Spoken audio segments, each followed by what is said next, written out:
সুপ্রিয় দর্শক, আসসালামু আলাইকুম।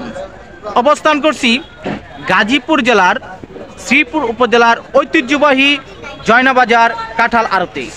আপনারা দেখতে পাচ্ছেন এই বাজারে প্রচুর পরিমাণ কাঁঠাল উঠেছে। আসসালামু আলাইকুম। ওয়ালাইকুম আসসালাম। ভালো আছেন? ভালো আছি। আপনার নাম? আমার নাম সবুজ মিয়া। বর্তমান অবস্থায় কাঁঠালের দাম দরটা কেমন আছে? বাজার একবারে কম। বাজার কিছুটা কম আছে। একবারে কম, মনে করেন আগে যেটা বিক্রি হতো 150 টাকা, এটা আছে 80 টাকা। আগে এক পিস কাঁঠালের দাম ছিল 150, এখন বর্তমানে দাম আছে 80 টাকা। আমরা যে এখানে বড় কাঁঠালটা দেখতে পাচ্ছি, এটার দামটা কত হবে? 80, 90, 100, 80, 90 অথবা 100 হতে পারে, 70 হতে পারে। তার মানে কাঁঠালের দামটা কিছুটা কমে গেছে। হঠাৎ করে কাঁঠালের দাম কমে যাওয়ার কারণটা কি? 2 দিন ধরে কমে গেছে। ওই নোয়াখালী, ফেনী, চিটাগাং, আমরা বরিশাল ওইদিকে কাঁঠাল খায় না, যার জন্য দামটা কমে গেছে। আমরা তো জানতে পারছি গাজীপুরের জন্য এই জয়নাবাজারই বিখ্যাত। সারা বাংলাদেশের লেখা জয়নাবাজার বিখ্যাত কাঁঠাল। সারা বাংলাদেশের জন্য। সারা বাংলাদেশের। আপনি এই ব্যবসাগুলো করেন কত বছর যাবত? আমি 30 বছর। 30 বছর যাবত ব্যবসা করেন। চলছে। বর্তমানে কেমন দাম, বেশি না কম? আগের চেয়ে? কম। আগের চেয়ে দামটা কম আছে। আগের চেয়ে কম। আপনার ফোন নাম্বারটা কি বলা যাবে? আমি যে ফোন নাম্বার দিয়ে দিতেছি, এটা হচ্ছে আপনার ফোন নাম্বার, একটু বলেন। 018 22 95 13 41। আপনি হচ্ছেন একজন ব্যাপারী সাহেব? আমি হলাম আরবদার। আড়তদার। জয়নাবাজারে। ধন্যবাদ। যে কোনো কাঁঠালের জন্য ফোন করলে কি পাওয়া যাবে? হ্যাঁ, পাওয়া যাবে এই নাম্বারে। ধন্যবাদ। সুপ্রিয় দর্শক, একজন আড়তদারের সাথে কথা বললাম। উনি বলেছেন বর্তমান অবস্থায় কাঁঠালের দামটা কিছুটা কমে গেছে। ওনার ফোন নাম্বারটা দেওয়া আছে। আপনারা যদি কাঁঠাল সংগ্রহ করতে চান, সেক্ষেত্রে এই আড়তদারের সাথে যোগাযোগ করে আপনারা কাঁঠাল সংগ্রহ করতে পারবেন।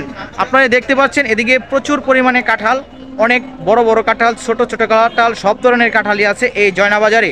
এখানে নোয়াখালী, সিলেট, বিভিন্ন অঞ্চল থেকে লোকজন আসে এখানে কাঁঠাল সংগ্রহ করার জন্য।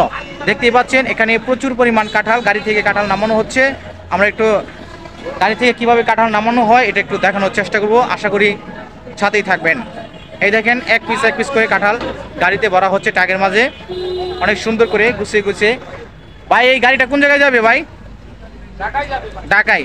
আপনারা দেখতে পাচ্ছেন এই ঐতিহ্যবাহী জয়নাবাজারে কাঁঠাল ঢাকায় চলে যাচ্ছে। একে একে কাঁঠালগুলো খুব সুন্দরভাবে ভরা হচ্ছে গাড়িতে, একবারে সুন্দরভাবে আলতুভাবে গাড়িতে সুন্দরভাবে ভরা যাচ্ছে। কিন্তু ভাই কৃষকে দাম পাইতেছে না ভাই, কৃষকের মালটা দাম পাইতেছে না ভাই, একবারে কোনো দামই পাইতেছে, বিনামূল্যে মাসে খালি মাল নিতেছে, একদম দাম কম।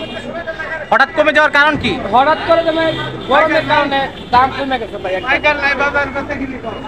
তার মানে গরম বেশি হলে কাঁঠালের দামটা কমে যায়, যখন বৃষ্টি হয় তখন কাঁঠালের দামটা একটু বেড়ে যায়। সুপ্রিয় দর্শক, আপনারা জানতেই পারলেন, যখন বৃষ্টি হয় তখন কাঁঠালের দামটা একটু বেশি থাকে, আর যখন গরম, অর্থাৎ এখন বর্তমানে খুবই গরম, এই অবস্থায় কাঁঠালের দামটা খুবই কম। কৃষকে তাদের ন্যায্য মূল্যটা পাচ্ছে না। ব্যাপারীরা যা বললেন এবং খুচরা এবং বিক্রেতার সাথে কথা বলে যা বুঝতে পারলাম।